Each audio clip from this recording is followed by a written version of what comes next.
আসসালামু আলাইকুম সুপ্রিয় দর্শক শ্রোতা বন্ধুরা, আপনারা দেখতে পাচ্ছেন আজকে সুন্দরী একটা লাল পরীকে নিয়ে এসেছি। তারপর এই আপুটির সাথে আপনাদেরকে আজকে পরিচয় করিয়ে দেব। দেখতে পাচ্ছেন কতটা সুন্দরভাবে দাঁড়িয়ে আছে অধীর আগ্রহে, শুধুমাত্র আপনাদের অপেক্ষায়, আপনাদেরকে কিছু বলবে বলে।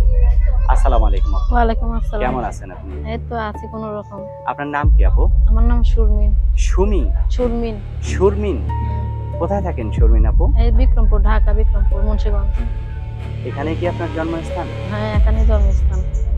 আর ক্যামেরার সামনে কেন আসলেন আপনি? ক্যামেরার সামনে আসছি অনেক কষ্ট করে, কারণ বাবা নাই, বাবা মারা গেছে। ছোট একটা ভাই আছে, আচ্ছা। ছোট একটা বোন আছে, বোনে মাদ্রাসায় পড়ে।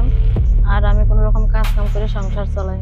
মা কোন বুড়া রকম মানুষ কাজ তো। কাম করে সংসার হ্যাঁ, চালান? কি কাজ করেন আপনি? টেলারই কাজ করি। তা কিছুদিন যাবত মেশিনটা নষ্ট দেখে কাজ করতে পারি না, এই কারণে ক্যামেরার সামনে আসলাম কষ্ট করে।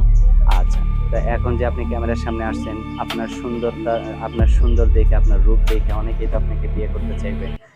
কিরকম মানুষ এলে বিয়ে বসবেন? নাকি আপনার বিয়ে হইছিল আগে? না, বিয়ে শাদী হয় নাই। আপনার বয়স কত?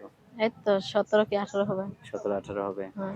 আচ্ছা, তাহলে কেমন মানুষ এলে বিয়ে বসবেন? কেমন মানুষ কি, সে যেমনই হোক, সে যদি আমার ভালোবাসে পাশে থাকে হুম, হুম। বা খোঁজ খবর রাখে, কোনদিন ছাইরে না যায়, এরকম মানুষ যদি পাই তাহলে আমি বিয়ে শাদী করবো। এখন ভালোবাসে আপনার পাশে থাকবে বুঝলাম। কিন্তু হুম। আপনি যদি আবার ভালোবাসে পাশে না থাকেন? না না, আমি ভালোবেসে পাশে থাকবো না। আমি তো চাই যে আমি আমার পাশে থাকবো সারা জীবন ভালোবেসে। তা আমি তার পাশে থাকবো না কেন? সে যদি আমার পাশে থাকে তাহলে আমিও তো তার পাশে থাকবো। সত্যিই থাকবেন তো? হ্যাঁ, সত্যি থাকবো কখনো দেখে তো যদি আবার বলছে। তাকে ফাঁকি দিয়ে চলে যান অন্য না না, একজনের ফাঁকি হাত ধরে? ফাঁকি দিয়ে চলে যাবো কেন? সে যদি আমার বিপদের সময় আমার পাশে এসে দাঁড়ায়, হুম। তাহলে তাকে ছেড়ে আমি কিভাবে চলে যাবো? বলবেন না তো না কখনো? না, সেটা কি হয়? আচ্ছা, অনেক আমার সুন্দর বিপদের তো। সময় যদি সে আমার পাশে এসে দাঁড়ায়, তাকে আমি কিভাবে ভুলে যাবো? আচ্ছা, তো আপনার ফোন নাম্বার দিবেন ভিডিওতে?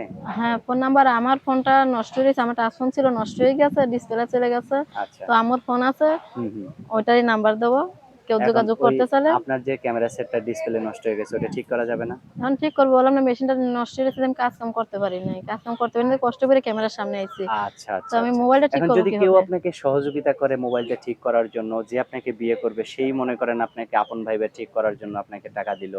আপনি ঠিক করে কি সত্যি তার সাথে কথা বলবেন? সে যদি আমার বলছি, তো সে যদি আমার কষ্টের সময় আমার পাশে এসে দাঁড়ায়, তো আমি তার সাথেই তো কথা বলবো, তার সাথে আচ্ছা, সম্পর্ক আচ্ছা, করবো। আচ্ছা। আপনাকে অনেক ধন্যবাদ। কারণ একই আমি কথা। অনেক কষ্ট হইছে। আমার কষ্ট দেখে, যে কষ্ট মনে করে আমার পাশে এসে দাঁড়াবে, সে তো আমার ভালোবাসে দেখেই আসবে। হ্যাঁ, হ্যাঁ, হ্যাঁ। তাহলে অবশ্যই, সে যদি অবশ্যই। আমার ভালোবাসে, তো তারে আমি ঠকাতে যাবো কেন? আচ্ছা, অসংখ্য ধন্যবাদ। আপনার কথা খুবই ভালো লাগছে। আপনার কথা অনেক সুন্দর করে গুছায়ে বলতে পারেন। আপনি সেরকম চেহারাতেও যেরকম সুন্দরী, কথাতেও সেরকম একজন সুন্দর মনের মানুষ।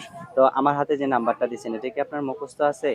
হ্যাঁ, মুখস্থ আছে, তারপরেও আমি আপনি বলে বইলে দিব? দেন যদি ভুল হয়, কারণ আচ্ছা, আচ্ছা, আচ্ছা। আমি তো সবসময় ফোন ব্যবহার করি না, হ্যাঁ, আম্মুর ঠিক কাছেই আছে। ভুল থাকে। হইলে তো একটা নাম্বার ভুল হয়ে গেলে আবার যাবে অন্য মানুষের হ্যাঁ, কাছে। অন্য মানুষের কাছে ছেড়ে তো দিব। আমি বলি, আমার সাথে আপনিও বলেন। হুম। 013 013 12 12 74 74 65 65 72। 72। এটাই তো আপনার ফোন নাম্বার? হ্যাঁ, এটাই আমার ফোন নাম্বার। আচ্ছা, তো ভালো থাকেন আপু, হ্যাঁ? আচ্ছা, ঠিক আছে। প্রিয় দর্শক, আপনারা ভালো থাকবেন। আজ এ পর্যন্ত। আর এই সুন্দরী লাল আপুটিকে যদি কেউ, এই লাল টুকটুকে আপুটিকে যদি কেউ ভালোবেসে আপন করে নিতে চান, তাহলে অবশ্যই ভিডিওতে দেওয়া নাম্বারে যোগাযোগ করবেন। ভালো থাকবেন সকলে। আল্লাহ হাফেজ।